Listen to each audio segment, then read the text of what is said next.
Good morning, everyone. Please take your seats as the joint PhD in Data Science Welcome Day at the IMT School is about to begin. Thank you so much for coming to this Welcome Day to the newest class of the PhD students. We now invite to the podium the director of the IMT School, Professor Pietro Pietrini, who will give his address.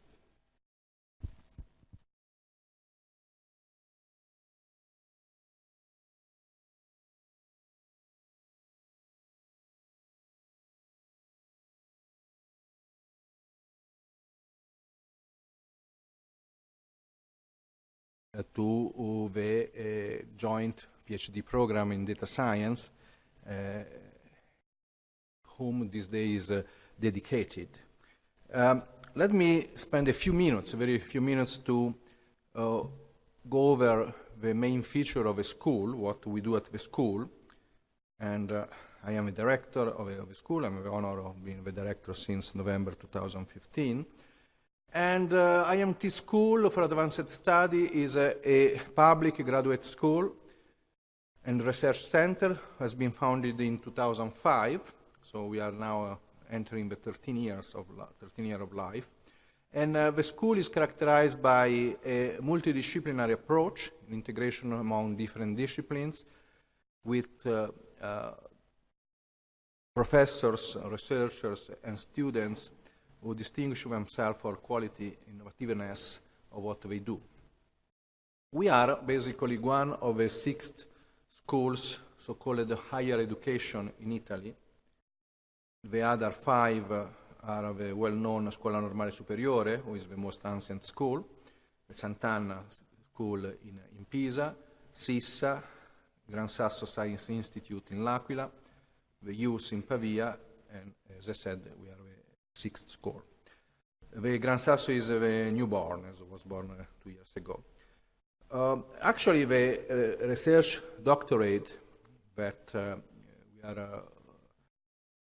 we are talking about today, data science, is a collaboration, is a joint PhD program among different institutions, and in particular, besides ourselves, the Scuola Normale Superiore, Scuola Sant'Anna in Pisa, University of Pisa, and CNR in Pisa as well.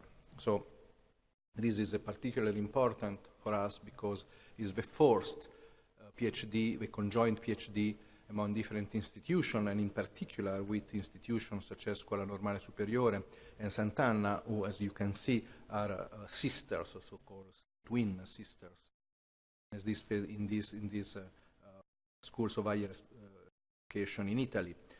Scuola Normale Superiore Sant'Anna and Scuola Normale Superiore and Scuola Sant'Anna already joined together at a federative level, including also the IUS in Pavia, and we are actually ourselves considering a similar pathway, and in the next few months we have been working already in that direction, to form a sort of, I would say, federation devoted to the higher education in Italy. There is already, amongst these 6 schools, a coordination team, so to speak, coordination effort and coordination action to join resources and to identify final and common goals for ourselves, better accomplish our role in Italy and not only in Italy. The school receives a lot of application for our PhD courses. In addition to the conjoint PhD, we have a PhD at the school, which I will show you in a few seconds. And you can see in this slide the growth of application over the years. I don't know why it does this way. The growth of applications. These are the applications over the last 2 years. And you can see that since the very beginning, the application has constantly grown over time. And we receive application from basically everywhere in the world. Without entering the numbers, you can see that all the continents are represented, and we have applications from all the different countries, 113 countries last 2 years, and actually it's interesting that also the application from Western countries, including European countries and including Italy, over the last 2 years have been growing. indicating that there is a growing interest also from countries such as our own country, which have a good, very good, excellent, I would say, network of formation, so possibilities of applying for PhDs in several places, not only in countries where this offer is not present. So we receive several hundreds of applications, and we go through a selective process to achieve the goal of selecting the best students from all over the place.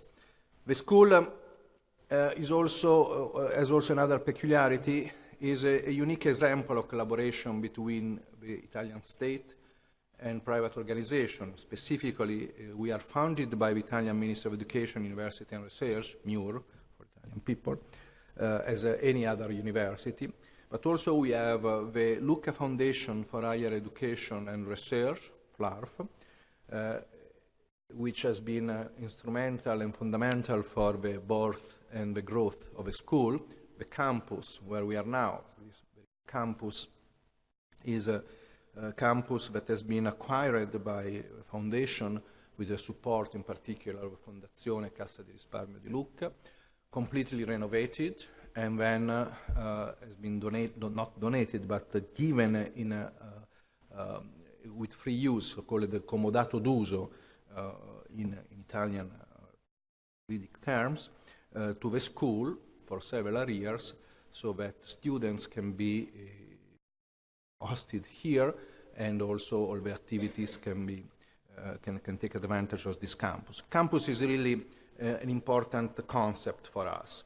Campus means that students, professors, researchers live together. Students live in place, so they don't come here for during the day for activities, but they live here. They live and they have a canteen. They have the rooms here. Rooms are 2 bedrooms, and actually we tried to put in the same room people from different background, from different research doctorates, so that, so to speak, even in the everyday life, everyday activities, there is this, I would say, nudging suggestion to talk across different fields, different disciplines. You know that when you are a researcher, young researcher, prone to talk about your work, and because your work is not a work, it's a privilege of being paid to do research, to ask questions, and so we like that this is also done, can be done from different perspectives. So we try to push, to foster here at the school. I mentioned before that we have 2 research doctorates here at the school, inside the school, in addition to the doctorate we have developed with the Scuola Normale Superiore, Scuola Sant'Anna, University of Pisa, and CNR, which is the data science doctorate. We have 2 PhD programs, System Science and Cognitive and Cultural Systems, which comprise each of them 2 tracks each. I am not going into details. You will hear later on a little short presentation by the track directors. The only concept that I want to stress is that the 2 doctorates are 2 because of organizative and logical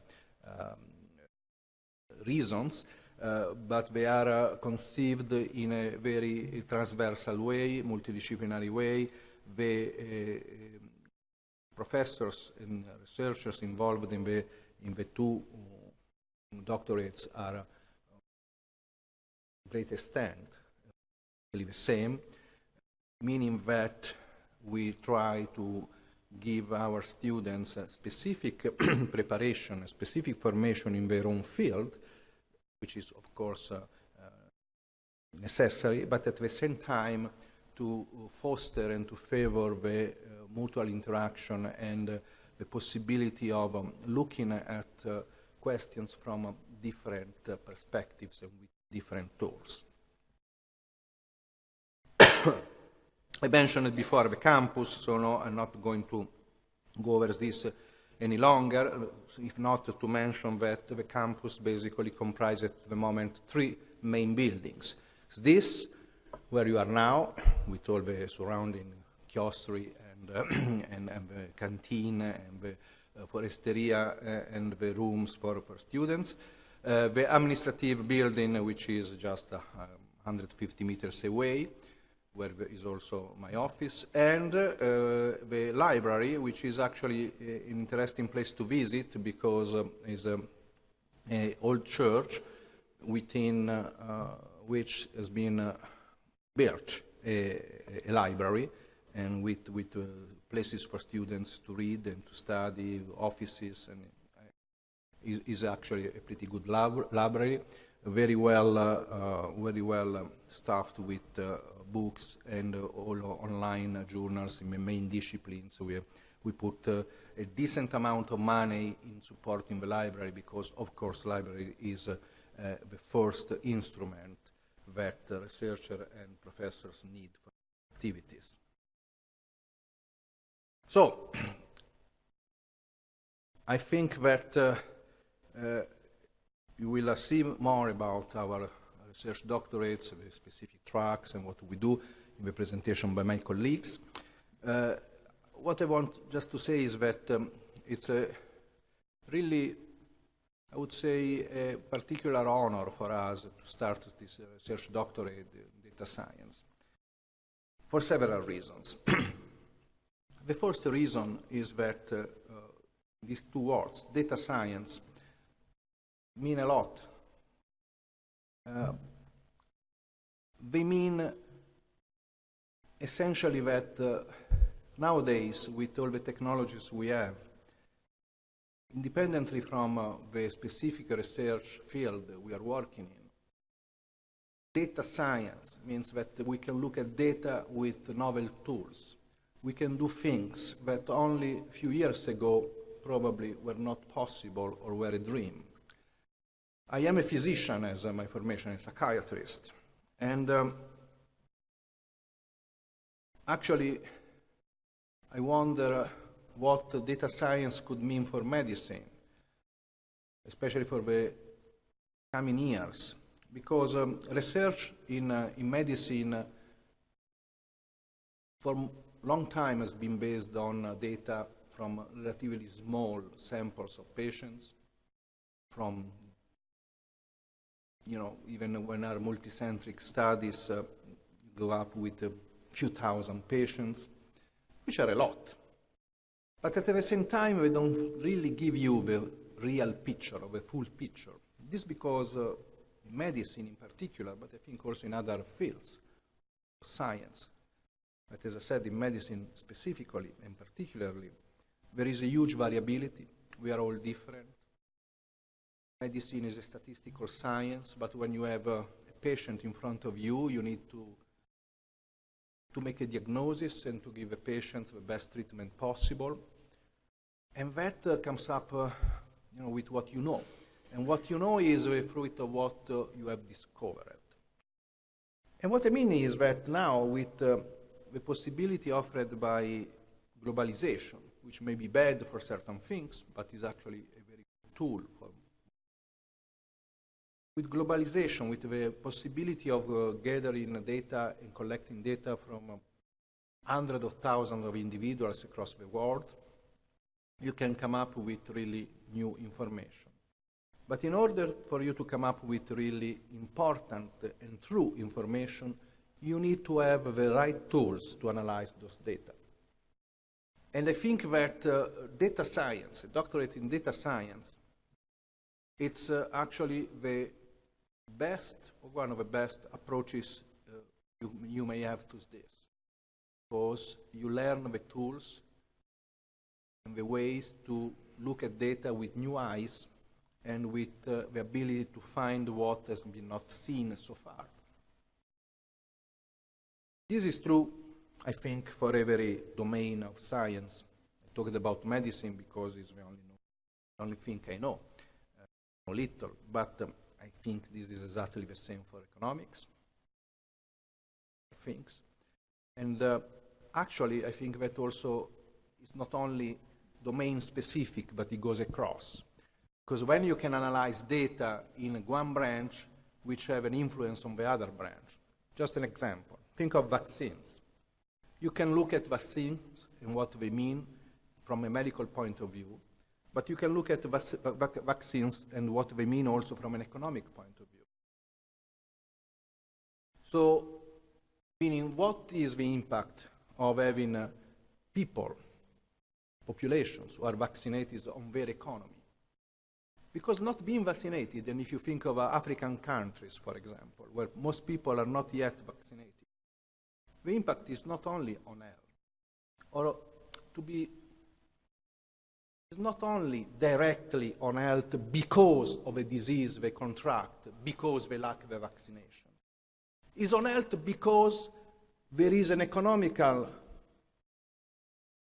effect of a lack of vaccination. Being more sick means that the economy is drawn mostly by the fact that you have people who cannot produce and people who cost because they are sick.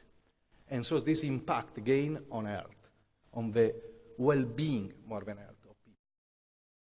So if you look at this picture, then you understand that talking about economics, talking about medicine, talking about sociology or societal business are not three different things, are just the same thing. We are looking at the well-being of humanity from different points of view, and you need an integrated view. I don't want to bore you more with this, but I really think that to get closer to this unified view, to look at the same thing from different perspectives, but with an integrative view, not with the famous five men, with the elephant, the five blind men who touch an elephant, and everybody describes what they are touching, and we think of different things. No one comes up with the idea of an elephant, because everyone is touching the leg, the nose, the tail, and nobody gets the real picture. We need to go over this. This could be the real way to change many things over the next few years. I see for this a huge potential in the medical areas, but not restricted to the medical. So, for me, this is the main reason why I'm very happy that school is part of this research doctorate. We at the school are pretty good in doing this kind of research. We have Professor Guido Caldarelli, who is a world leader on this. We just acquired a young associate professor who is well known for this, who is here at his first meeting, Professor Diego Gerlaschelli. We have all the other colleagues from different branches, economics, medicine, engineering, informatics, who are each one excellent in their own field and who are able to dialogue among themselves with the colleagues. So this is the main reason why I'm happy. The second reason is just an order, is not one is bigger than the other. More important is that this is the first conjoint doctorate with the other institution, territory, and in particular with the two schools who have our same statute, Scuola Normale Superiore and Scuola Sant'Anna in Pisa, and also University of Pisa, which is our reference, and an institution who is not university, is not academic, but who is a leader in research in our country, in the world, which is this indicates that if you put together scientists, professors, and researchers from different backgrounds, different institutions, you can get something which is more than the mere sum of each one. And therefore, I'm very pleased that the new students admitted this year, the 8 students who have survived a competition, which I think was very Guido. Was a good competition because we were over dozens of applications, despite the fact that it was the first year.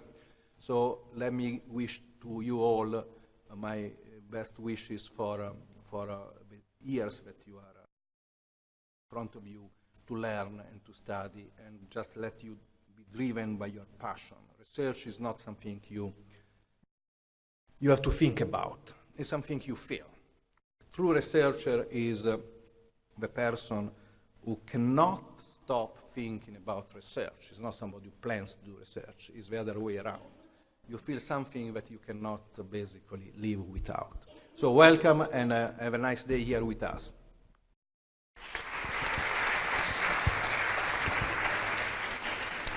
We now give the floor to the member of the Joint PhD in Data Science, Professor Salvatore Ruggeri from the University of Pisa.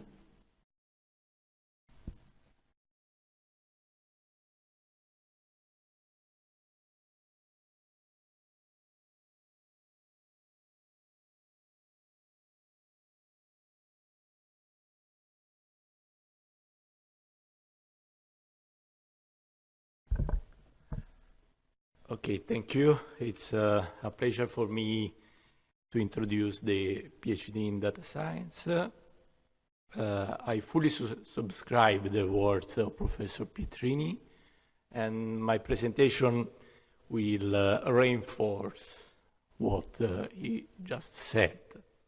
The PhD program in data science is a joint effort among several institutions in the territory, but it is not, as said by Professor Pietrini, just the sum of names. It is more. It is an effort by several research groups within every one of these institutions that joined the forces towards a common objective. And this objective is to form data scientists with a multidisciplinary approach, not just looking at this discipline from a single angle. In addition to the institutions, there is also the involvement of a European research project which gives a number of, provides an environment for easily running experiments and research projects for the PhD students. The doctorate started this year, but we are about to close the application for the second year at the end of this month. Okay, let me just motivate the need and the scope of a data scientist.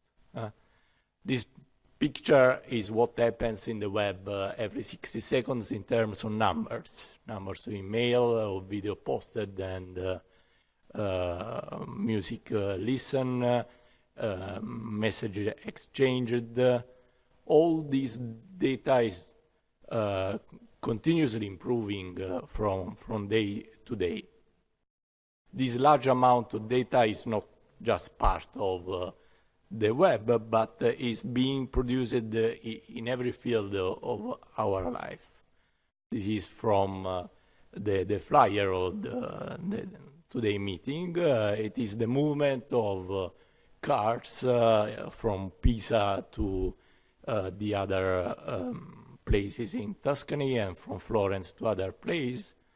And this movement allowed to understand how people moves independently from just, let's say, administrative distinction between cities.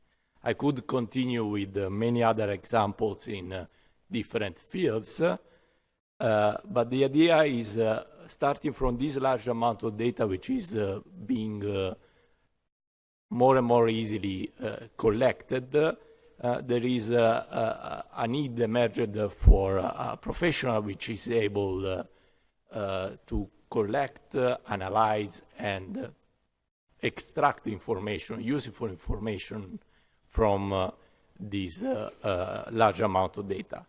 It is a professional who needs a number of abilities in programming, in statistical analysis, in storytelling, in telling to decision makers, for instance, or to policy makers, the result of the analysis. This kind of professionals, there is a shortage of this kind of professional at all levels, at master level, at the PhD level. And the kind of applications are not just in industry, as one could consider, but the way that data is collected, analyzed, and through some computer infrastructure information is extracted, is able to impact in industry, but also in society and in science. We can think of the movement of people in the territory, in the analysis of this movement, as a major driver for mobility policy making at political level. Or the example given before about medicine, the data collected from the large amount of medical exams can provide insights on diffusions, on therapies, and so on. So data science, a data scientist must have the ability to mix these skills in order to apply in a specific field this technology. It's a kind of microscope where under the microscope there is not, let's say, some cell, but there is data, and mostly of the time the data regards individuals, persons. For this, there is this data ethics component, which is very important, because every time we touch data that regard individuals and we take decisions based on this data, we must account for a number of ethical impacts about privacy, about fairness of the decisions, and about some feedback loop that the decision taken from data return on the society and produce new data, which is then biased about what previous analysis has concluded. Okay, in the recent years, the data scientist job has been ranked among the top ones, the sexiest, one of the sexiest jobs in the world, and this is a continuous repeating theme in the job market. In this context, the data science PhD program takes, as I said, a multidisciplinary approach, in the sense that applications are welcome from graduate from any disciplines. This is not a purely computer science vision of, but a truly multidisciplinary, in which students coming from a specific discipline acquire skills to specialize the data science approach to the analysis of specific problems of a certain discipline. In the first edition last year, we had 92 applications with 40 interviews, and eight students were admitted. All of the students have scholarships. 5 Italians, 1 Korean, 1 Greek, 1 Armenian, and balanced between male and female. For the next year, the applications will close on the end of the month. There will be 9 or slightly more positions, all with scholarships. The fields within the doctorate is truly open, so it is a doctorate which aims at applying data science research to all fields of society, economics, medicine, computer science, also taking into account ethics and legal themes. I have just to add that the applications of an applicant has to submit a research proposal during the application, which has to demonstrate how the degree of commitment of the applicant to this kind of philosophy. And this is an important aspect for prospect applicant to be committed to hard work on quantitative aspect of life.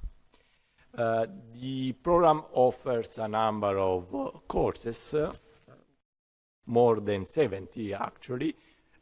Some of the courses are specifically designed for the students, and some other courses are borrowed or shared with other PhD programs of the various institutions, and also with master level programs, which allow to alienate all the students with different background.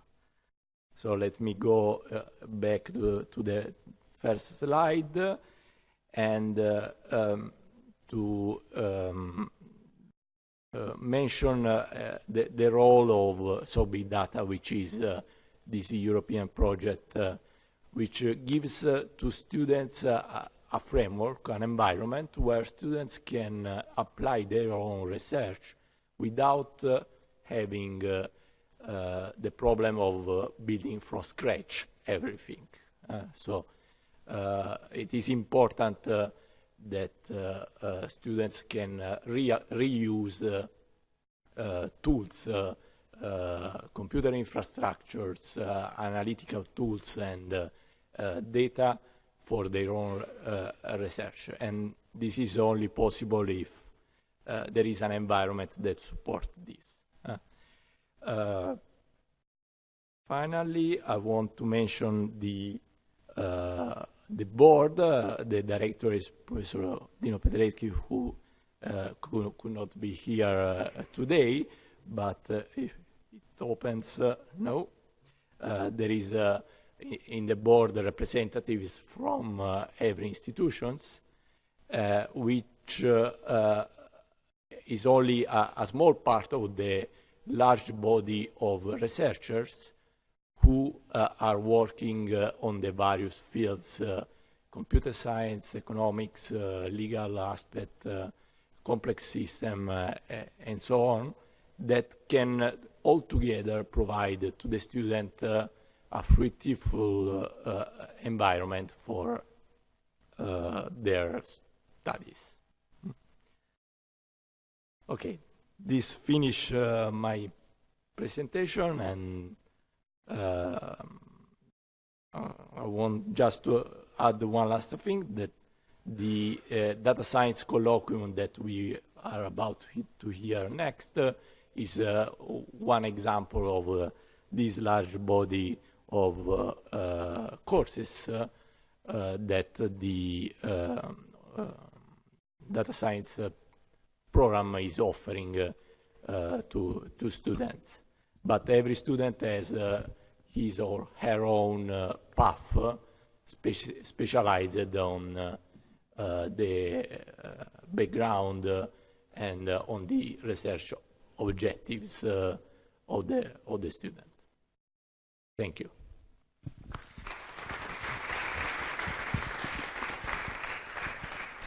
We now give the floor to the professors of the IMT School for a presentation of the 4 tracks. We invite to the podium Professor Emanuele Pellegrini to present the track in Analysis and Management of Cultural Heritage, which is under the Cognitive and Cultural Systems PhD program.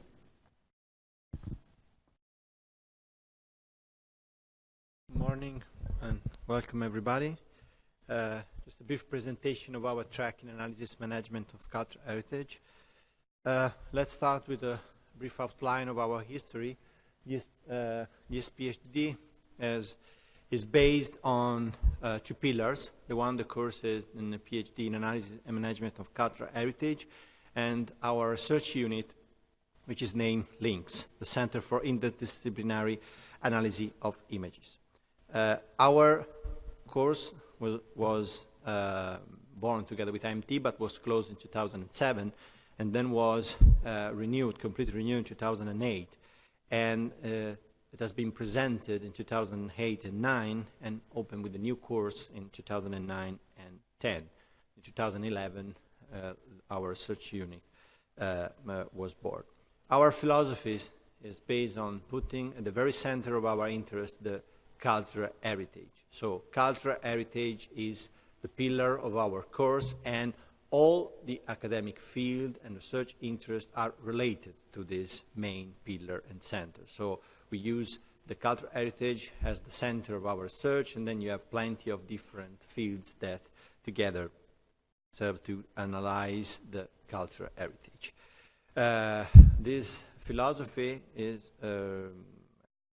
mirror perfectly the background of our students that comes from art, history, archaeology, legislation, architecture, economics and management, philosophy and computer science. And here just an overview of our application trends. We have students application from all over the world, both from abroad.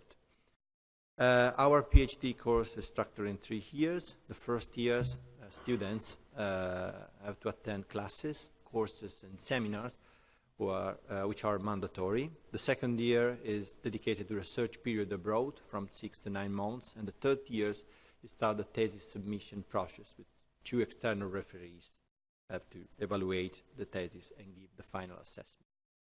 Our courses are based on different academic field: historical, juridical, institutional, economics, and information technologies applied to cultural heritage. Our courses are research-oriented courses. In many cases are that I rather prefer to call it seminars instead of courses. Our aim is just to provide students with aim for both academic career and profession in the field of cultural heritage. Briefly, our faculty is composed by me. I'm an art historian, and Professoressa Maria Luisa Gattoni, who is full professor of classical archaeology. She's the founder of the PhD Analysis of Management of Cultural Heritage. Professor Lorenzo Casini, which is full professor of legislation of cultural heritage at administrative law. Linda Bertelli, assistant professor in visual studies, history of science too. And Yesim Tonga, it's a postdoc fellow. Mainly she's involved in many of the projects that involve also some institution in the territory like Lucca Comics and Games.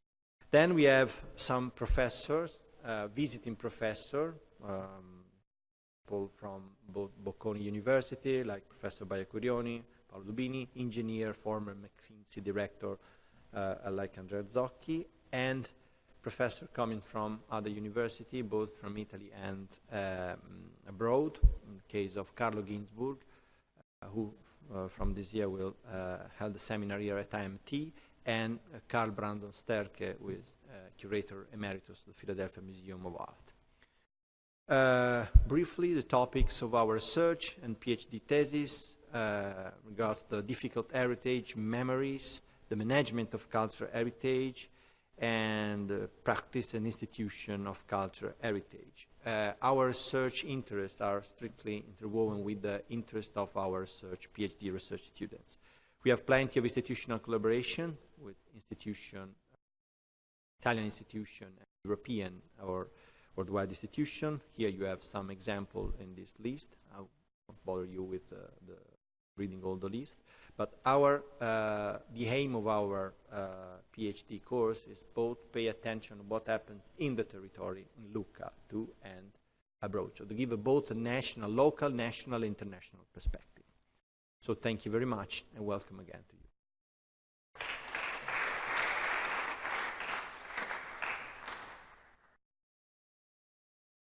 Now now give the floor back to Professor Pietro Pietrini to present the track in Cognitive, Computational, and Social Neurosciences, which is under the Cognitive and Cultural Systems PhD program.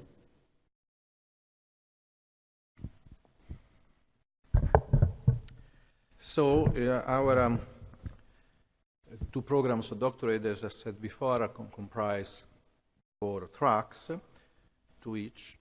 The Cognitive, Computational, and Social Neuroscience is in Cognitive and Cultural System doctorate, and is a new one. In fact, that I joined the school in November 2015, and the first program was launched for academic year 2016-2017. We have a very good application, a number of applications. Also, I have to say, a very good overall quality of application, which is the most important aspect. Given the number of applications that we at the school, and in particular Cognitive and Computational and Social Neuroscience track receive, we are obliged to apply a strong and strict selection since the very beginning, because clearly we cannot interview 600 people to decide which of them, which 9 or 10, 8, 9 or 10 of them will be admitted. So what we do a very first selection filter. We apply a selection filter, and we try to identify the top 40, 45 individuals, 35, 40, 45 individuals who we are interested in talking to directly in person or through Skype, and consider for potential. And as I said, we are, I would say, pretty satisfied with the overall quality, because of the 40 people who survive the first selection. Essentially, we would have been happy to take the very last. We would have been happy because we were very good. So what we do here, we try to integrate basic and applied neuroscience, called social neuroscience. So the neuroscience that can be utilized to understand social, economic, financial questions. Human behavior. Human behavior, I said something, directly said something like this before when I talked about the knowledge as a whole. Human behavior is what affects our life every day, every aspect of life. So we try to apply neuroscience to understand how we make decisions in a different context, economic context, financial context, in legal context, so in the, how we behave as a society, how we respect rules, or how we break the rules, kind of things. Applying very basic neuroscience, going from molecular and genetic neuroscience to the most advanced brain imaging tools, so-called brain imaging tools, when we can see the brain in action. And the questions we've been exploring over the years as a research group, and then at the school, in cooperation also with colleagues from different areas, how we perceive the external world, how we make a representation, conceptual representation of external world, and how we interact with the external world. The doctorate is organized as the other tracks of doctorate in classes, mostly at the first year, and then all the students are assigned a project. Because in this kind of, in this field of research, I mean, you learn how to do research, and you become a scientist by really working on a research project. It's like becoming a surgeon. I mean, you need to study, you need to know anatomy, you need to know the basic of medicine, and then you become a surgeon. If you go into the operating room and if you operate next to the surgeon and you do every day something more, and then you become an independent surgeon with a little bit of supervision, so that finally you will be a surgeon able to operate. In this kind of research, essentially is the same thing. I mean, what we aim to achieve is to form students to become independent thinkers, to ask their own questions, to be able to discuss their own question and to be able to apply the methodology that we teach them and that they learn here to these questions. There are many points of contact with all the other disciplines and research lines here at the school. I'm not going into details, given that today we are talking about data science. I already said a few things that I believe are important. I like to emphasize that we have a good collaboration with networks, with a research group led by Professor Guido Caldarelli, who is also our representative, school representative in the data science doctorate. And as I said before, this way to look at data is really a supramodal way to look at data. So it's not a specific tool for a given data set to look at. It's a general tool. So networks are, you can find networks in social phenomena, in the way people spend their money or make their own, what they buy or how they invest money, but you also find networks in the brain, meaning that you can ask how different areas in the brain interact among themselves. And this is actually a crucial question, because the interaction among different brain areas, different brain structures, is what makes us the way we are. And still we have tools to look at a little bit in a gross way to this, but why is this interesting? It's interesting because as human beings, more or less, we have all the same brain, which doesn't mean that our brain works in the same way, but it means that the areas are more or less the same. So what is visual cortex in myself is visual cortex in every one of you. What is frontal cortex in myself is the frontal cortex in all of you, in each one of you. And if we would do an experiment now, just put every one of us into a machine and do a study of, for example, making a decision think of an ultimatum game, for example, in economics. And we would look at what happens in the brain. We would find more or less the same things in all of us, so that we can then generalize data and say, well, when you make a decision where emotion and reason conflict, like in the ultimatum game, which I think most of you know, it's a psychological game used also by economists, to basically show and demonstrate that as human beings we are not so rational when we make a decision. Ultimatum game, two people, the two players, one of the players is given $10 and then he has to split the money with the other player. So let's say it's me and Emanuele, I receive $10 and say Emanuele, I have to split with Emanuele. And the game is this. If Emanuele accepts his part, then we go home with each one with their own his own money. If Emanuele refuses, we both lose money. So what you learn from psychology in this game is that if I tell Emanuele, I have $10, I give 5 to you and 5 to me, he says, oh, well, that's pretty fair, yes. Then if I say, well, 6 and 4, still fine. But if I say, well, Emanuele, I have $10, 9 to me, 1 to you, Emanuele, representing the mean group people, would say no. And that is, from a rational point of view, is really inconceivable, because any money is better than no money. So you should say yes, it's fine. But as human beings, we say no. This is one of the games, the game theory, and that Kahneman and Thaler have used, and that have led them to the Nobel Prize. These and many other things, because they showed that economics is not what was called before a sad science. It's something where emotion affect behavior to a greater extent probably than reason. The Professor Riccaboni, we wrote a commentary on this, Massimo Riccaboni, a few months ago when Thaler was given the Nobel Prize. But this is to say that if you look at the brain of people who do the same thing, and they become from a different background, for example, they have been trained to do certain things, well, you find that the flux of information within their brain may be different. So networks means that the network of the flux of information within the brain can differ. And this means that you need to look at data in a very comprehensive way, looking at the whole data, not just that area is activated or is not activated, is how the brain areas dialogue that give you information.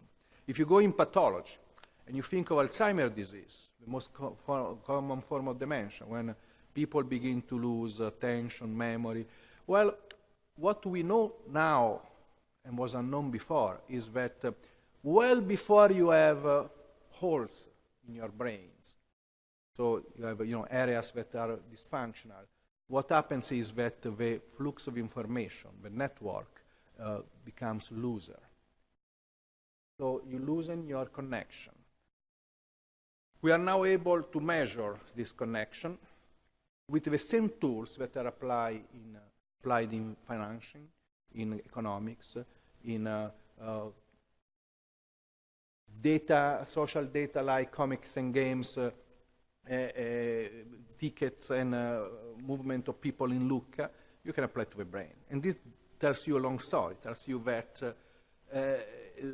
really the same tools are very general and are supramodal, are specific, are not limited to all of knowledge, to a specific field of knowledge, but they go over this. And they cut across different fields. So you can find an explanation to behaviors that would be otherwise incomprehensible.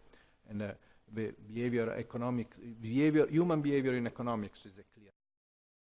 If human behavior would be only rational, economics would be predictable. You could predict everything. Be no surprise, because clearly $1 is better than nothing, so the ultimatum game would always be yes. Tells you that is not true. Apply the ultimatum game to the real life and understand what it could mean in general terms. So, Molecular Mind Lab is the core of a doctorate, is a general term to identify a lab that I founded many years ago, where, as I said, all the tools of neuroscience, psychology, and other fields of research are applied together to try to answer different questions. Now our doctorate, as in the other, our doctorate track, as in the other doctorate tracks, there is no filter on the type, based on the type of degree that students possess.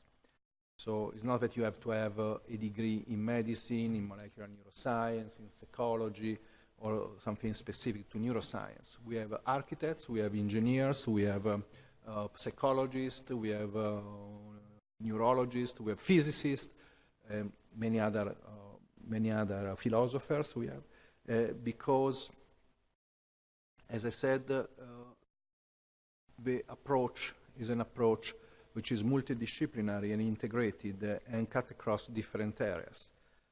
Students do receive specific formation in basic neuroscience, in applied neuroscience, because this is what they need in order to achieve the position that about. I mentioned that we are collaborating with networks. We are developing projects to look at the way the different brain areas interact among themselves in different conditions, in making decisions or in doing things. This is just an example I said before. And I trust that this method is a really good method to achieve new information that otherwise would go uncovered. Many people work in our research doctorate. These are the professors, so besides myself, Professor Emiliano Ricciardi, who is an associate professor in psychology. Then we have Gustavo Cevolani, who is a senior researcher at RTDB in philosophy, as I said before. We have RTDA, junior researcher, Lucca Cecchetti, Davide Bottari, Andrea Leo. We have postdoc fellowships, Alessandra Rampinini, Monica Betti, Giulio Bernardi, and of course, as I mentioned before, all the students progressively are introduced with their own project in doing research in order to become a mature researcher by the end of the doctorate. There are many collaborative research programs with national and international institutions. I'm not going over with this, but this is clearly important in research. Here at the school, we are pretty good in having an and establishing collaboration. We have also conjoined, besides the conjoined doctorate, we have also co-tutela, so-called fellowship for doctorate with Louvain University in economics, with thanks to Professor Massimo Caboni. We are developing other collaboration in these directions. And collaboration are all over the world, because science is without borders. The only border that the scientist knows is the border of ignorance, which is what tries to push always more and more far away. And so I think this is our track. Also, in addition to the formative activities, of also meetings, scientific meetings of national and international level, which have been or will be organized by us here at the school. Thank you, and I'll leave with the next one. Thank you. We now invite Professor Mirko Tribastone to give his presentation of the track in Computer Science and Systems Engineering, which is under the Systems Science PhD program.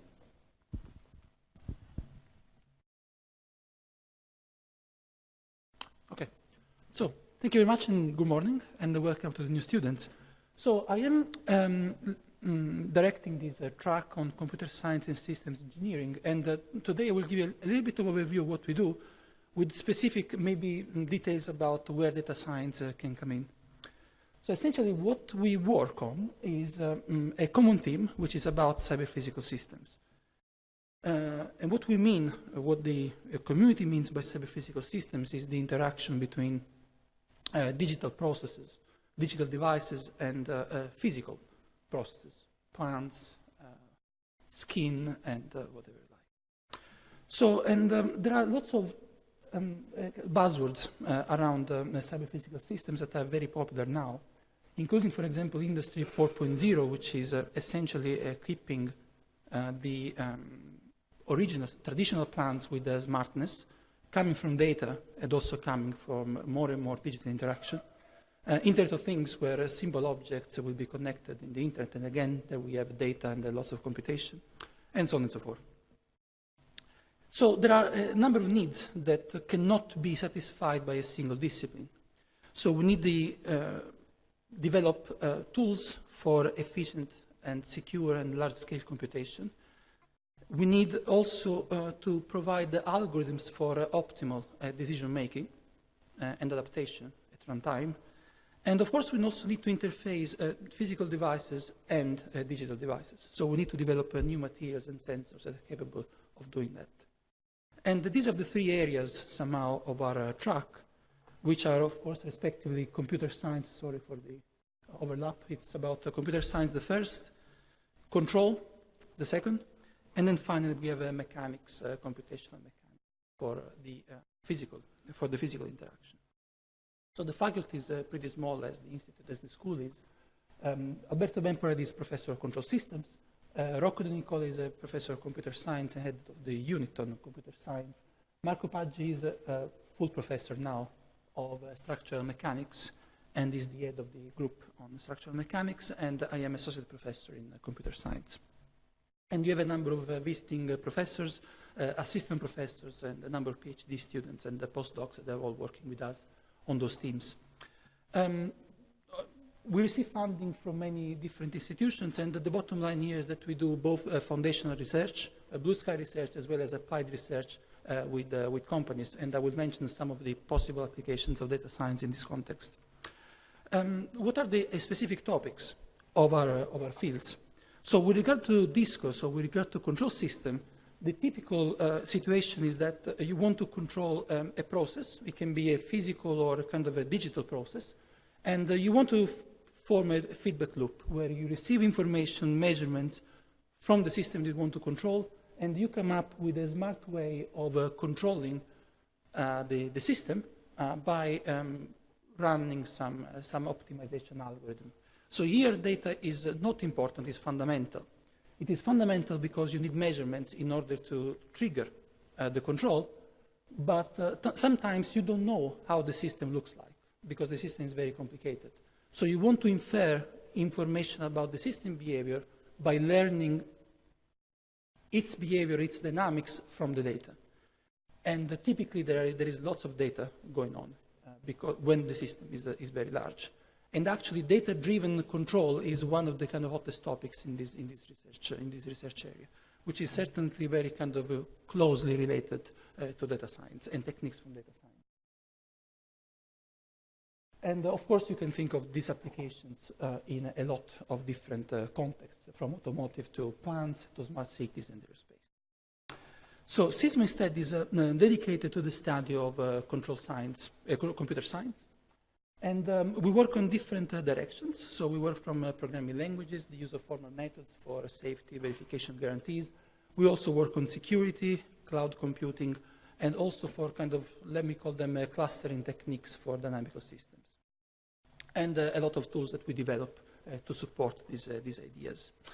There are different applications, from smart transport to biochemical networks to supply chains and the security. All of them have to deal with data. One of the most important and pressing concerns nowadays is about security, how to protect digital as well as physical assets.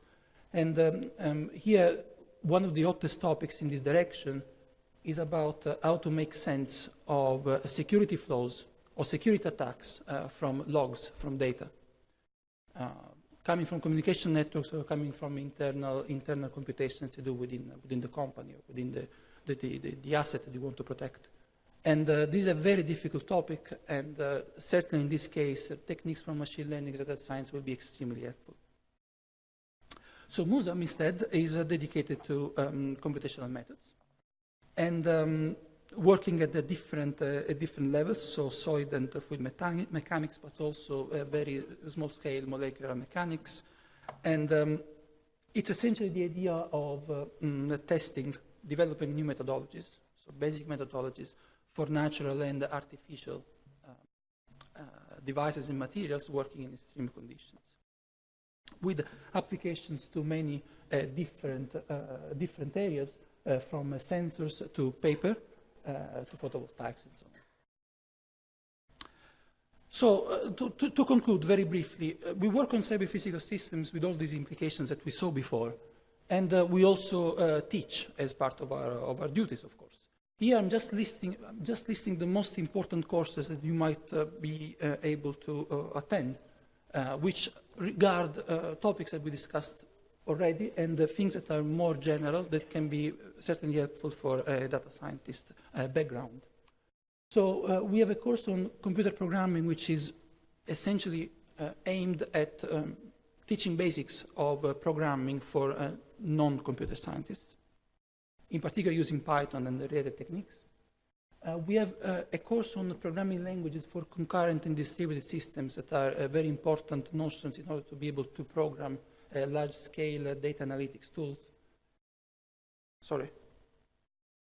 And we have applications of stochastic processes about modeling and large-scale systems and parameterizing them with measurements and information, so with lots of data again. Identification, analysis, and control of systems is about also data-driven modeling. And numerical optimization, of course, is at the basis of many algorithms for performing machine learning techniques. So it's a very basic foundational course that allows you to understand the principles of machine learning, for example. And the model predictive control is about optimization again, and it gives you the kind of fundamental ideas about how to do efficient optimization at runtime. With that, I concluded, so thank you very much for listening, and welcome again.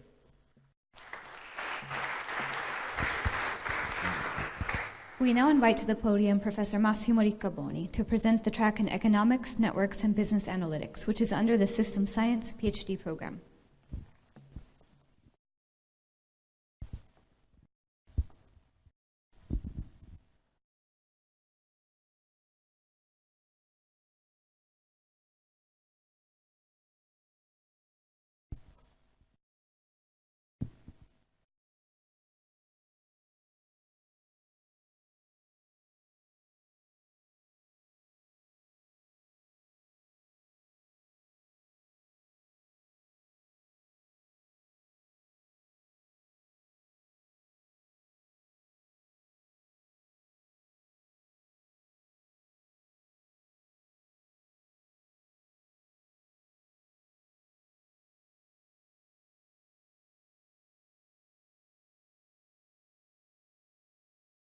Okay, welcome. This is the last presentation for the PhD track. Is the last PhD track we're going to present today. This is the PhD track in economics, networks, and business analytics. And during the presentation, I'm going to focus on business analytics because it's supposed to be the one which is closest to your own research interests. First, I want to give you the concept of the PhD track. As you see, we conceive this PhD track as a truly interdisciplinary PhD program in which there's, of course, economics, but economics is more and more interacting with other disciplines. You see some of them here in the plot. Network science, very important, and Guido's going to say something after me on that. And cognitive science, we already we have a PhD program focusing on that. Business analytics, statistical learning, and history, culture, institution, they also contribute to our knowledge in the economic field. Yeah, I also reported a couple of very good recent references to the work by Pierre Azoulay at MIT, and they are two good examples of application of machine learning to economics, and also trying to make sense of the evolution of the economic thought in recent times by analyzing what's going on in the economic literature. To make it very short, what you see in those two papers is that economics is open to interaction to other disciplines more and more over time. Second thing is more applied and empirical than it used to be in the past. And that's we are trying to stay in pace with the recent trends in economics. That's very important to us. Second thing I want to mention briefly is why we are at the outset of a new era in economic disciplines. Well, you're in data science, so maybe you're already seen similar figures like the one here, but as an economist, maybe we can split supply and demand in the labor market for data scientists and analytics. And what you see is that on this slide, you see that there's an increasing demand for data science and business analysts. This is the first fact. And second, recently I found this plot online, maybe you've already seen it, and that's the new programs which has been launched recently in the US. That's Master of Science programs in business analytics, and data science. And you can really tell it's booming. So it's a booming new field. There's a huge demand, increasing demand of data scientists and business analysts out there. And of course, we're trying to prepare people to work in the academic field, of course, doing research, but also in the private sector, for banks, insurance company, in the industry, and so on and so forth. All right, so there's a couple of more things I'd like to say, or maybe it's worth stressing something which was before. You see it here. There's a pointer. It doesn't work, doesn't matter. So it's in bold. We think analytics being the combination of data science and decision science. And what the director said before is extremely important. It's very important to us to understand human behavior, how people make decisions by using data. And that's at the core of our PhD program. All right, so a couple more things. The experimental approach is worth mentioning. So when you have large data set, one thing which is important is that you maybe can use apps or online social networks to play experiments to understand human behavior. That's extremely important because economics is turning into an experimental science, and I think that's one of the most important evolutionary aspects of economic research. Well, just to give you a few numbers about the PhD track here at MIT, we have 35 current students in economics and related fields, economic networks and business analytics, as I said. We're being selected, this PhD program started in 2005. And you know, we already have graduated many students, 65 total. And you see here some of their occupation, current occupation. So as I said, they are in the university system, in private firms and institutions, other institutions like central bank, different authorities, and so on and so forth. All right, maybe you don't need to know all the list of all names. Here, in internal faculty, external adjunct faculty in our PhD program, you can check it online. So just to briefly show you who we are. Some numbers about the application. We got last year, we got 774 applications, and we selected 9 candidates into the program, and you see that most of them come from Italy, but we also have one from Greece, one Belgian, and one Nigerian student. As for networks, we have 2 main units here related to the MBA PhD program. They are networks, led by Professor Guido Caldarelli, and Axis, which stands for the analysis of complex economic systems, and they are sort of specializing, one more in economics, the other one more on network analysis. This is about research quality. We're considered to be an excellent research department according to now our national evaluation exercise, the most recent one, and even the one before. This, I think, it's interesting to you. This is the list of our seminar series. So we're going to have a calendar of regular seminars every 2 weeks up to July. You can find all the seminars online, and they are all in economics and related disciplines. And also, the director already mentioned that we have a joint PhD program with KU Leuven. We already graduated a PhD student, who's got a double degree, and the second one is coming in the next month, and more students will follow. So we're trying to develop a network of international collaboration with other institutions in Europe and all around the world. And that's it. So welcome again, and hope that we're going to have a fruitful collaboration in the coming years.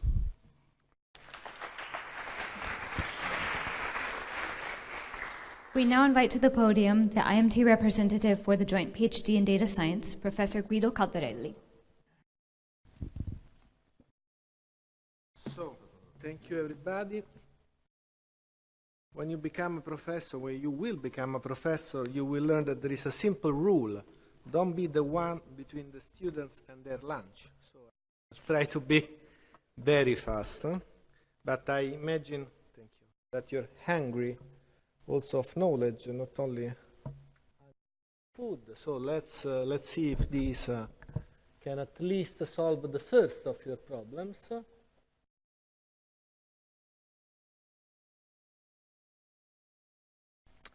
So, I'll be very fast. I will not present all the things that I prepared, but a little bit I will. All this introduction today was aimed to show you that arrived today in Lucca, the first-class research that we do here, the people who's doing this research here, and above all, if I'm allowed to say that, to establish relations with the students, our students that are here in IMT Lucca, because I believe there's a lot of things to discuss, a lot of room for doing research together, and this is one of the things that probably you will remember in your career, and you will have also a lot of fun, if you allow to say that. So, let me start this introduction by thanking not only IMT, I'm very proud to be a professor here, but also all the European Commission support that we received in these years, and especially the So Big Data project that has been described previously, that is coordinated by Fosca, that is present here today. So let me give my view of one of the instruments that I believe are important in order to get order out of disorder. This is what physicists do, and has a very long tradition, because of course we can be irrational and we can even act randomly, but there has been some people, I wouldn't say the term colleague for them, because the guys here are really on a different category, and these persons really sorted out the order out of random disorder. So if you take particles that are, let's say, in this water, in this bottle of water, and there are, a lot of particles there, really a lot there, an Avogadro number. They move randomly, depends on the temperature, but then you can describe these systems by linking what are microscopic behavior to the macroscopic that you can observe. So why not we can do that for our society? This is what we're trying to do now. Of course, there are several things, because people are not particles, so the way in which they behave is by far much more complex. The distribution function that describe their behavior is probably a power law, almost certainly, so you cannot integrate. So Maxwell-Boltzmann behaves much better for these, under this respect. And of course, here we are missing the link between microscopic and macroscopic, but there are people worldwide working on that. So why networks? Networks are mathematical instruments, very easy, very simple. So I am the boring one today, so sorry, I have to be a little bit of a lecture today. So mathematical object composed by vertices and edges. I'm pretty sure that you will have a strong course on that. I will take care of that. So, but just to, to understand what we are going to discuss today, three quantities are important. I would like just to sketch them. The degree is the number of edges per vertex, so this guy has three connections. It doesn't really depend how you draw them, because the short and the long are the same. This is topology, it's not metric. Distance is the minimum number of edges you have to jump to go from one point to another one. And the diameter is the maximum of distances. Of course, you can describe what's going on in this little graph very easily, and this is the diameter. What is striking is that the degree in every complex network is distributed according to this very strange distribution that I showed you before with a long tail, that the distance is more or less a little one. This is what is called the small world phenomenon. So in 6 passages, you travel your system, and this is also what happens here in this graph. Situation gets a little bit more complicated where the graph is oriented, but not that much. The definitions, you will receive a proper introduction to these definitions. Essentially, you distinguish between in and out degree, but that's okay. So, why it's important? It's important because it's universal. If you take various, this is a social network, represented in which you have person and connections. Then you have correlation in the New York Stock Exchange, and these are companies treated there. At the center there is General Electric. If you consider diapason, so the comorbidity, what is the probability that if you get one disease, you get other ones that are related? You see always the same structure. You have hubs, so very important vertices who have a lot of connections, and many others who have a few. And of course, the mother of all the nets, that is the internet. This picture of the internet many, many years ago, now probably is much larger and much more connected. And again, when you see connection between the servers, you see again the presence of these hubs, this star-like structure that is really present everywhere. So why financial networks? I decided to be fast, so you will go to the Mensa at the time that was scheduled for that, so don't worry. There are many things I would like to say to you, but I decided to use only one single example, and this is the example for which we get most of our citations and the projects. This is the financial networks. Financial network is the paramount example of complex system. Imagine the simplest deal you can do with livestock. No? You go in a market, there is the livestock, then you see something that you like, okay, you start bargaining, then you would like to buy a cow, maybe not, no, you come back. At a certain point, the seller and the buyer find an agreement, there is the price, so at this moment there is the deal, everybody's happy, maybe the animal is not, but I mean, it's not, this is part of life we can do. But when you pass from livestock to stocks in the proper stock exchanges, then situation gets a bit more complicated. Price varies every seconds, every milliseconds. If you study how the price goes back and forth, you have a very complicated, complex line that is self-affine for those of you who like these things, so has certain properties that makes highly non-trivial. There are people who also believe that if you know the past history of the price well, then you can foresee what will be in the future the price of a stock. Actually, this is very interesting field, because if a lot of people believe that, then this becomes true. No? So, this is a self-fulfilling prophecy. It's one thing that physicists typically are not exposed to, but is extremely interesting. But why financial markets are important? Why I'm here to show that to you? Because of the data. No? You talk about data science. there are data everywhere, but certainly in financial markets you have abundance of data that is incredibly important, and also because of their social effects. So imagine that you're seeing people queuing in front of one branch of one bank, then you start be worrying what's going on, and then maybe you stop your car and you queue yourself and you withdraw your money, your savings there. And of course, maybe you have a little problem. Northern Rock has a medium serious problem at the time, the financial crisis, but if a lot of people again queue, then the situation gets worse and worse. Even if you don't have saving, I mean, it's a situation of the financial crisis can have social effects that are pretty important. So why networks are important? Networks are important for a series of reasons. This is my view.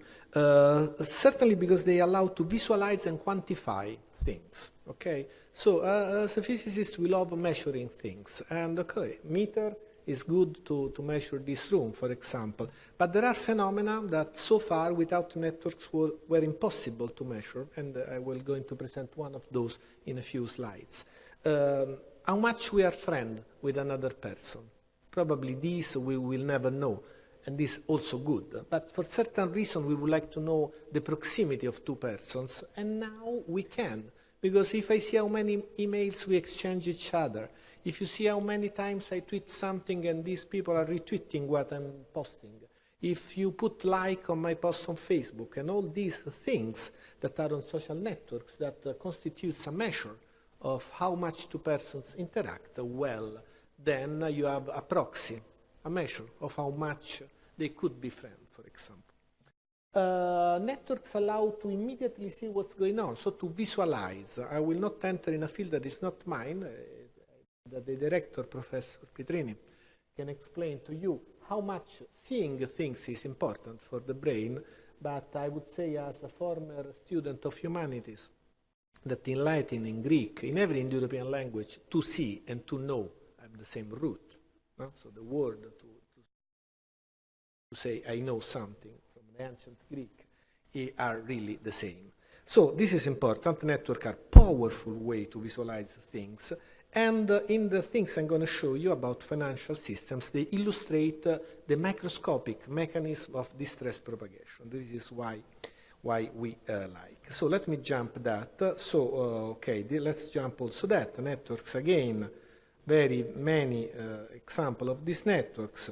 Systems of vertices composed by edge that has a proper mathematics. Let me give the welcome to colleague Diego Garlaschelli. Networks are also important because are the frontier, the research, the state-of-the-art research in policy regulation for financial markets. This is one paper that has been published by Stefano Battiston and other people, amongst which Diego Garlaschelli, that is here in the second row, that looks surprised. So no, I hope you read before. No, okay.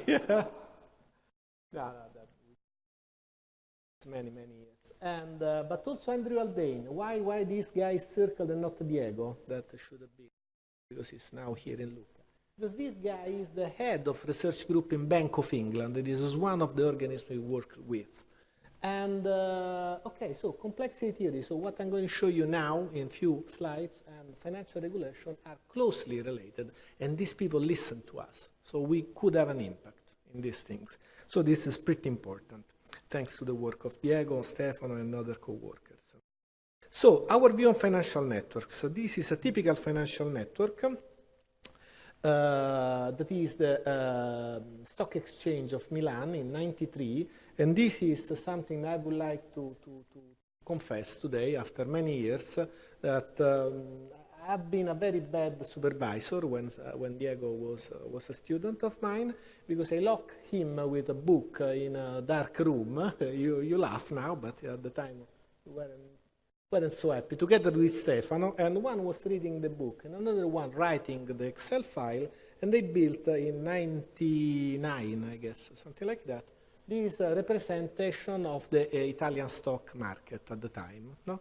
So by saying Pirelli is owned 5% by Telecom, 4% by other quantities. So they built this network. Now it's time, okay, I apologize in public now. Sorry, Diego, for doing that. So let's pass from that macroscopic to the microscopic version. So let's see what's the inner structure of one of these guys, of one of these companies, because there is something inside, and this that is inside is the real reason with which we can describe how these links are created and how this stress is propagated. So I apologize again, second time, for those of you. Each vertex is composed not by nodes, by several objects. Let give the suspense for this slide, then it will be clear what are the objects. So I apologize again a second time with the economists here. So Massimo, forgive me, or Nicola. And the other. So basic accounting. You have a company. There are things that you have, the assets. Then you have things, debts, essentially, that you have to give back to somebody else. These are liabilities. The difference must be positive. So you must have more assets than liabilities. This difference is called equities. It must be zero, at least at maturity. Otherwise, you are in trouble. I mean, deep trouble. So your company closes. No, this is Lehman Brothers. Arrives the police, lock everything. You have to go out with a box with your picture of your family, and you go out of the building. This is what happens, you know. I mean, it's like that. I see people laughing, but exactly like that. So equities is really important. That they must be larger than zero. Okay, so there is one concept that will be important in the following. There is the leverage. So imagine you have 100. I apologize again for this very example. You have 100 euros. You would like to start a company. You need a printer that costs 200 euros. So what would you do? Okay, you can loan 100. So your asset increase. The equities remains the same because you take this 100, but then the liabilities also are increased by 100. By the assets grow, we don't take care about liabilities, equities remains the same. Now with this loan, you have a leverage that is increased, is larger, and then you can buy your printer, do your business. This is how economy works. Okay, so leverage in this sense, because now you can shift this weight. Again, back to the physics to illustrate what leverage is. By the way, this is the word that has been chosen. So, Fosca, these are the objects within one company. Assets on one side and liabilities on the other side, and equities that must be different. So imagine that this is a bank, this is what happened, and the assets are for various natures. So you have shares, you have interbank loans, other stuff, mortgages, for example. And imagine that as it happens, you have an exogenous shock. So something is going bad, and so mortgages are reduced. And when mortgages are reduced, also the equities must be reduced accordingly, because they are defined as the difference between the red part and the blue part, between the blue part and the red part, so the asset and the liabilities. So imagine another situation that is, sorry, just wrong. So this is again important. Imagine instead that you have, and you are in distress, another situation in which the shock is pretty larger, so all this is burned, then all your equities are burned as well, and you cannot do anything out of that, and you're bankrupt. Okay? So it's pretty important to determine how these assets are evaluated. Okay, this is a part of a series of activities that we do amongst three nodes: Lucca, the University of Zurich with Stefano Battistone, and London, together with Marco Bardoscia and Paolo Barucca. Marco is now working, got a position in Bank of England, so the London node is a little bit reduced in size. But okay, what I would like, and then we'll see if we have enough time before the lunch to discuss about the other points that are as important as this one, is the debt rank. So the thing that we introduced some years ago, and is now used by few central banks, European Central Bank, Bank of England, to do their stress test. So the idea is this one. So imagine that you have a very simple situation in which you have institution J and institution I. And I lent money to J in the interbank network. And then this is what happens. J has a shock and the equities are reduced. So imagine, for the sake of the example, of course, that I is a German bank and J is an Italian bank. And now I lent a lot of money to this Italian bank that is in trouble. And the German bank is really worried, and they would like to sell this contract, because you can sell these contracts and go to a US bank and say, okay, I got this €1 million contract with the Italian bank, and they will give back this 1 million plus the interest in 1 year, but it's okay, I mean, it's okay. They would say, no, it's not okay at all. I will not buy this contract. So the market value of this contract is reduced. It's reduced because J is suffering now. And so what happens? It happens that with the network, we can take into account the fact that now this asset that has a certain face value, and is put there correctly as it was, now has a reduced market value, and so it must be properly accounted for its reduced value. And external shock imply a devaluation of counterparty asset. So this is the microscopic mechanism with which the distress is propagating from J, who suffered the shock, to I, that lent money to J. Believe it or not, before the financial crisis, the models didn't put into account this network effect. So the fact that you linked to somebody who's in distress. And there was no way in which you can put this distress in action. So let's jump this. Another definition, this is why I just was introducing the leverage in the previous slide, is that if you take back this measure of the leverages, then you can define this new quantity that is the relative loss of equity, so which is the loss of equity of institution I at the next time step. It will be either the one, the relative loss of equity is this one, so it's the equities that I had at the initial time steps minus the equity that I have now divided by initial value. Of course, there are two limit cases. Either this is 1, and then this is pretty bad because it means that the equity now are 0, so this divided this is equal to 1, and then I'm bankrupt. Not particularly nice. Or the equities that I have now are the same that I had before, or even more. Let's say that you can only decrease the equities. So in this case, this H has the value of 0. 0 is okay. 0 we like. So no loss of equities at all. If this normalized quantity goes to 1, then you're bankrupt. So this is not good. So what can happen in the dynamics of these institutions?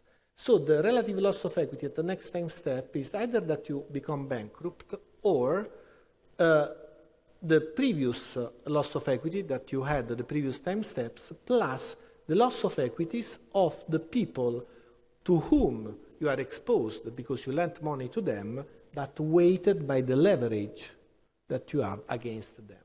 So the larger is the leverage that you have against them, and the larger the probability that you will be in trouble. Why is it so?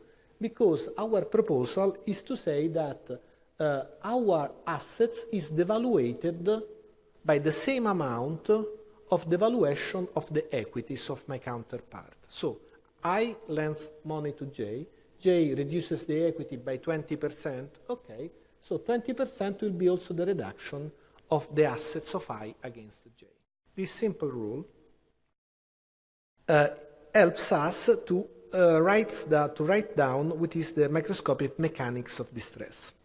Okay, so this is the hypothesis, it's a very strong hypothesis. Of course, we tested here at IMT also other choices in which you don't have perfect linearity, but all of them work, so this is one of the paper.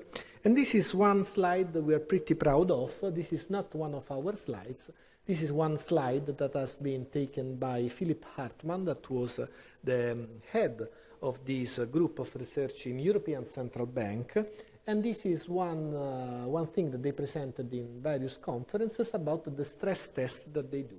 And this is the debt rank, as I just showed it to you. So this is the measure that has been introduced by Battistone et al. In 2012. And why it is important? Because at the moment, the people there in the central banks were using a policy too large to fail, too big to fail. Okay? So if you have a very large bank, then the impact that you might have in the market they imagine would be very large. Actually, that rank is a step on this direction because it says, okay, you just rank banks according to their assets, and this is the x-axis, but the impact they will have on the market is this new value, that is that rank, that is on the y-axis, and the impact can be very different, even for banks of the same size. So you must change your policy from too big to fail to too much central to fail. So it's the network that is important. So if a bank has a series of connections with all the other banks in the market, then it may propagate the distress more effectively, and then that's bad. So this is the one that you have to look after, not only the larger one. So this is a new instrument, and these guys are using these instruments because size is not enough to assess the impact. So what do we learn? We learn these things. This is a plot that has been done by considering which were the ways, the cascading models that were used before the financial crisis in the central banks. So equity loss. When is your system safe? When nobody goes under distress. How do you compute the distress? Okay, they have a shock. If they are bankrupt, that's it. End of the story. This is the first round, equity loss. You see that when you put equity loss but with the network, you have this second round effect that for the vulnerabilities of the same order of magnitude than the first one. So it's not, something like in Taylor expansion, you put something better. No, it's the same order of magnitude, if not larger. Okay, neglecting the network is a 100% error. And this explains a lot of things. Also, what that rank is good for. If you take systems like, for example, default only, that is the one that I just described now, and these are days across the crisis. So this is where the crisis is striking in 2008. Okay, you don't see any precursor first. So when you are between the crisis, then something is going on, but then it's too late. If you say spectral analysis, like for example eigenvector centrality, you can distinguish between different institutions, and that's good.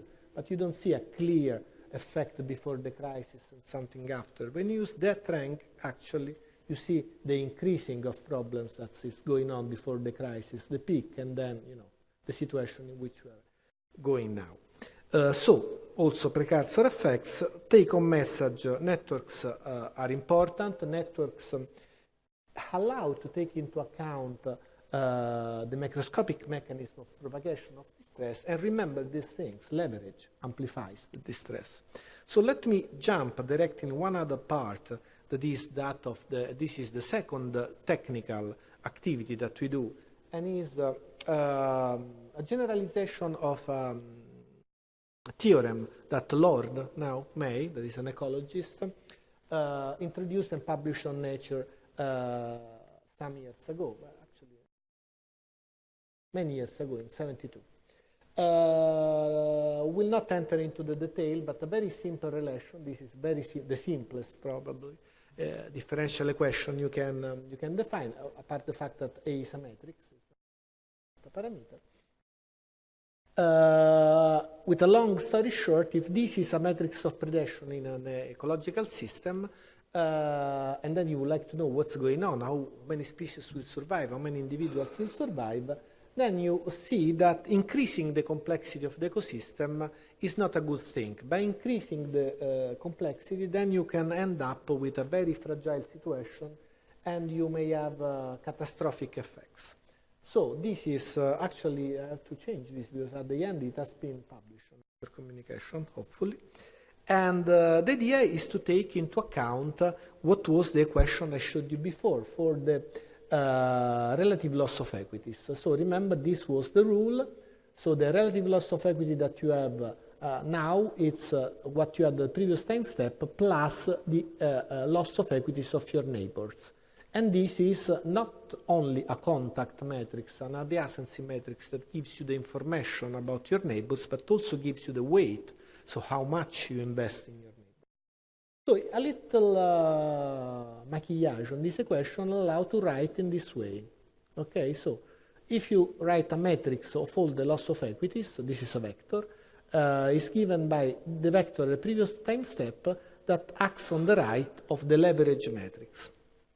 Okay, so forget about this extrema. Let's imagine we are far from the situation in which you have bankruptcies, and then you can linearize and forget about this first part.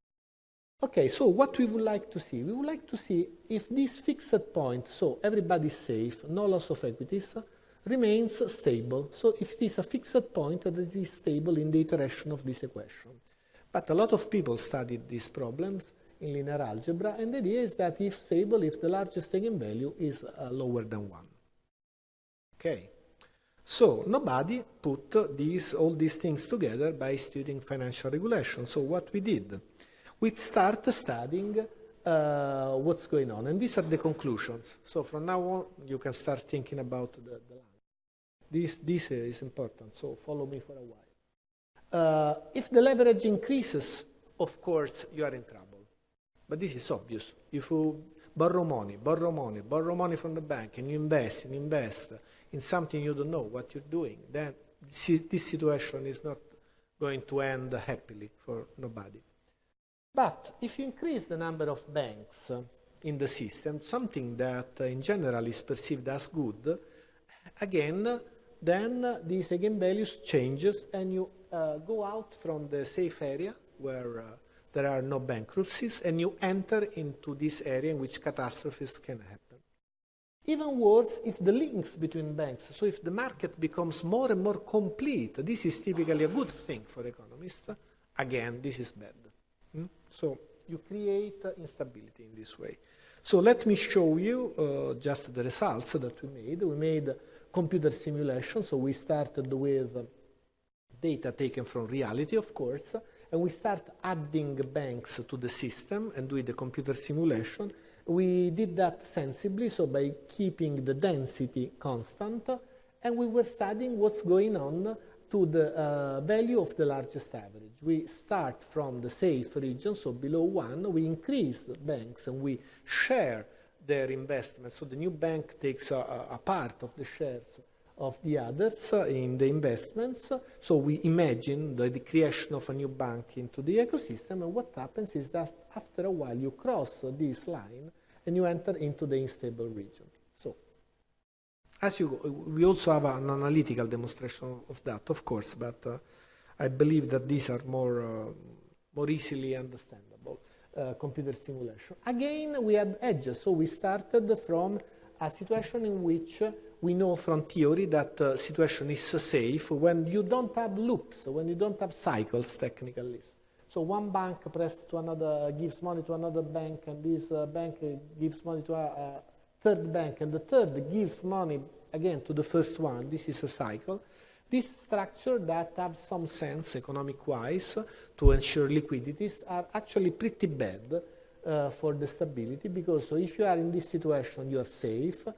As soon as you start increasing edges, so the graph becomes complete, you start creating these cycles and you enter into these regions in which the largest eigenvalue is larger than 1.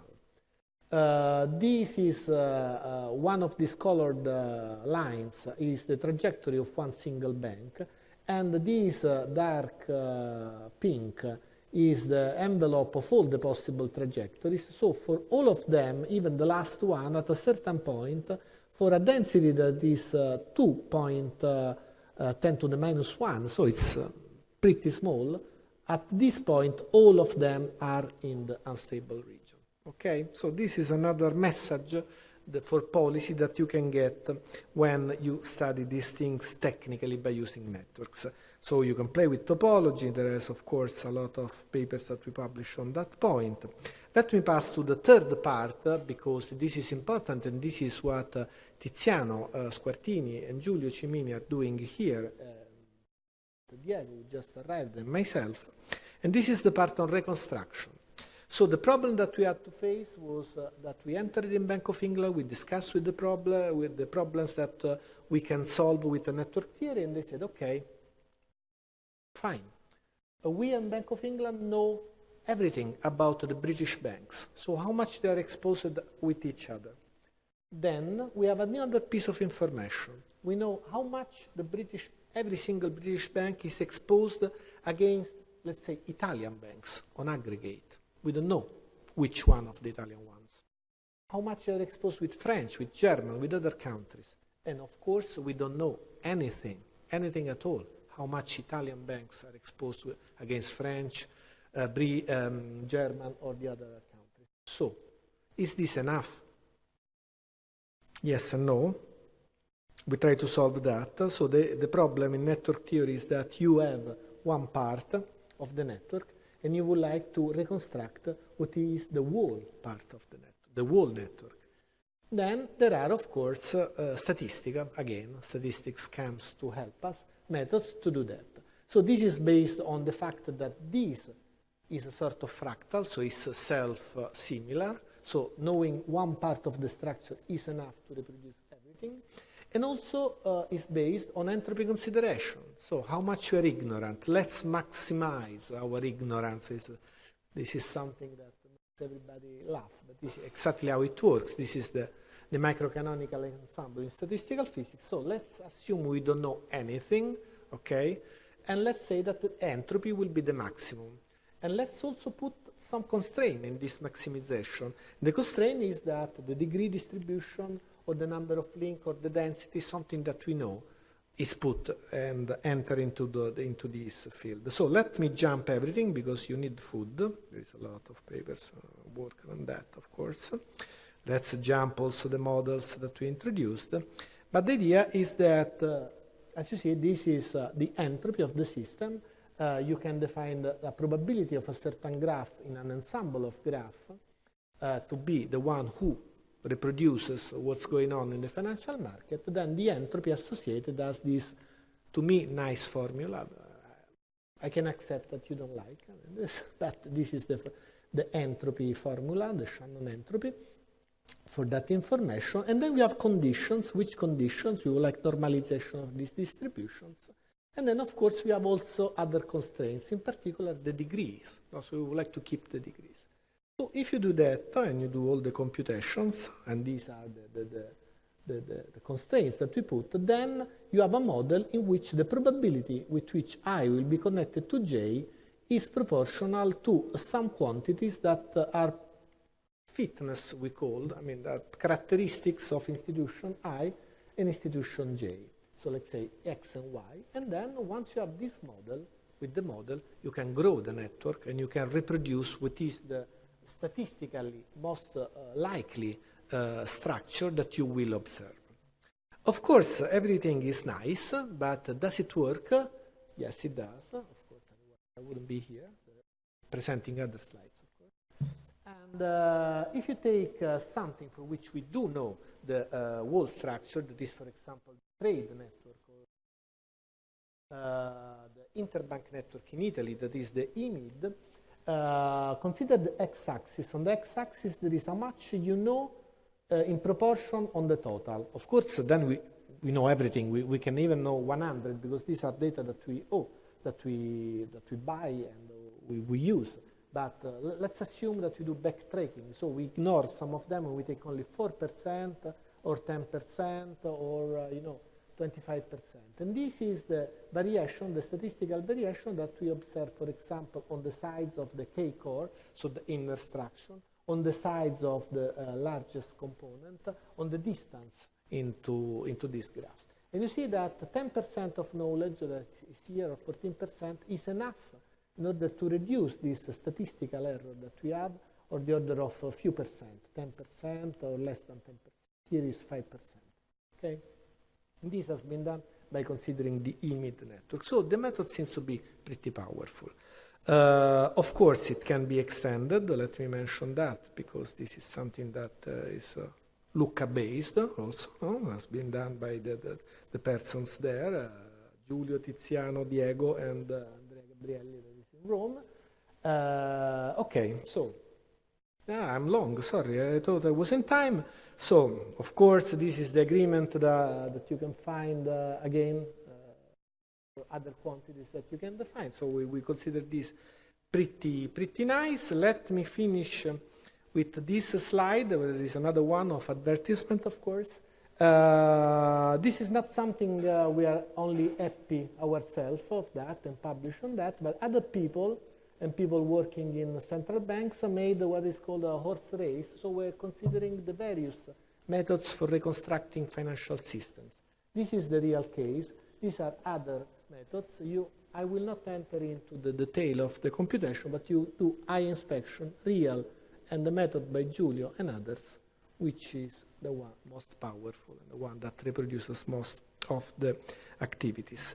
Conclusions, I jump the conclusions because, okay, we know, let's hope I put bibliography you can download. Let me do a bit of advertisement.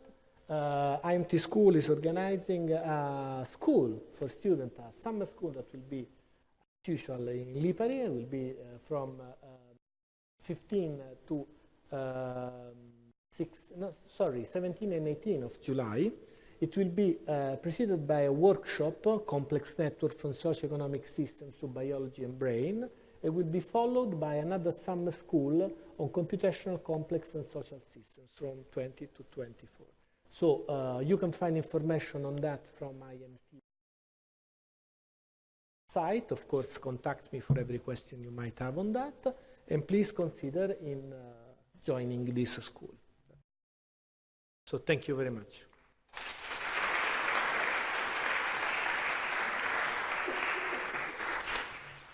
Thank you, Professor. Thank you to everybody for coming to the Joint PhD in Data Science Welcome Day at the IMT School. Data science students, if you can go quickly to the front of the room for a picture, after which everybody's invited to the canteen for lunch, and then at 2 p.m. there will be a guided visit to the school. Thank you.